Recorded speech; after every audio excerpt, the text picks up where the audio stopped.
So if you are here right now, then probably you might be wondering, how can I be more charismatic in front of my friends, in front of strangers, in front of the new people that I meet? I mean, we all have been there. Like when you talk to someone and they are not a celebrity or a very well-known personality, but when you talk to them, they have a certain level of charisma inside them. Like they exuberate this charm from their bodies and their energy just feels so damn great to be in, right? It's not something that they are born with. And we can also replicate that energy of charm and confidence that personalities and celebrities have in them that make people draw towards them.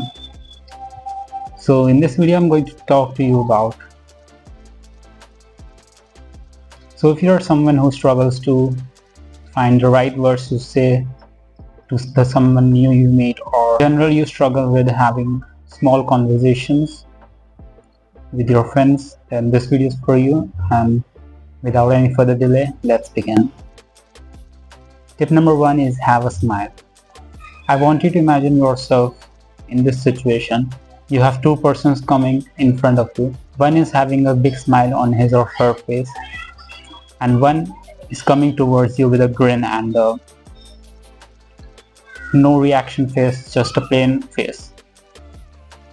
Which one would you receive better? You get the point right here. When you have a smile on your face, you naturally make your body language more welcoming to the other person that you are approaching. So that's one thing that you can do, is have a smile on your face when you approach people.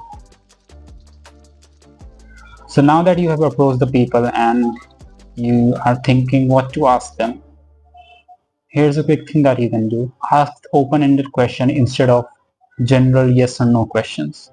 For example, you can ask them about something like, what do they like doing in their free time, or what are their hobbies and interests, instead of asking something like a yes or no question. Do you like this thing?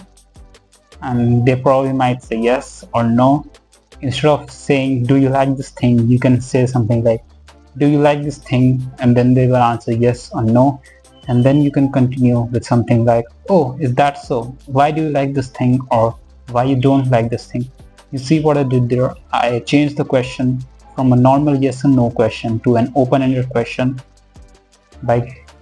In this way, I gave them more space to answer this question and elaborate a bit further, which in turn will make themselves open up more towards you and will bring that trust and confidence with you. I struggled this with a lot in my initial times. Whenever I was talking to someone, I was constantly taking out my phone from my pocket and checking out my phone just to look busy or look important somehow. And I realized that was the dumbest mistake that I ever did. You need to be present in the conversation when you're talking with someone. Instead of looking around here and there, you need to look them directly into their eyes. Now, don't stare at them all the time. Of course, be natural in your way and move your eyes here and there, but you need to be present in the moment and listen to their conversation attentively. A cool trick that you can do here is ask them more questions instead of doing the talking yourself for the most of the part. Because when you ask them more questions, you have the control of the conversation that is going through. And when you just keep talking about yourself and blabbering about all the shitty things that are happening in your life, the other person doesn't really care about that. Alright, we all need to be listened. We all want someone to listen to us. And if you can be that person for them, then it will just be the perfect thing that you can offer to that other person that you're talking to, because they want to get listened by someone. And if you are that medium for them, then great, you have already done half the work.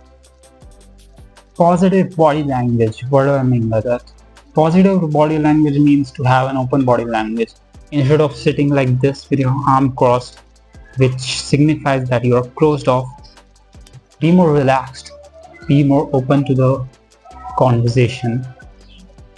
When you are listening to them, nod from time to time so that the other person knows that you are actively listening to them and not just distracted in your own thoughts while they are doing the talking.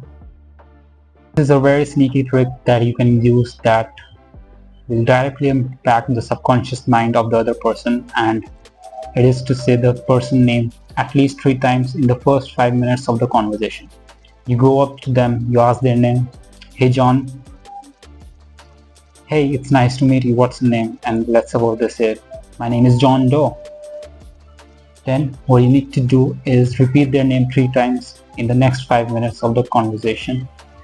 This will do 2 things. The first thing that it will do is that you will remember their name so that when you meet later with them, you won't be blank as to what to call them, or you won't put yourself in this awkward situation where you ask them, oh, I know we have met again. I know we have met, but I forgot your name. This is the worst thing that you can do to a person, is to tell them that you forgot their name, as name is something that is the sweetest voice for a person. So you don't want to make this mistake of asking the person his or her name again when you meet them again. So this is the first thing. The second thing is that when someone listens their name, it's just a great thing to hear and you will have their attention. If I call you by your name, then you will have my attention more than if I didn't call you by name, because when you call with their name, they have your attention because the name is the most familiar thing that they can hear. Power of silence. You need to be silent. You need to learn to be silent in situations. I know this is a tough thing when you are talking to someone and then there is this awkward gap of like couple of seconds and you think, should I say something or should I not say something? The point here is to have those awkward moments, to have those awkward silences so that you are not speaking something that you don't actually want to speak, because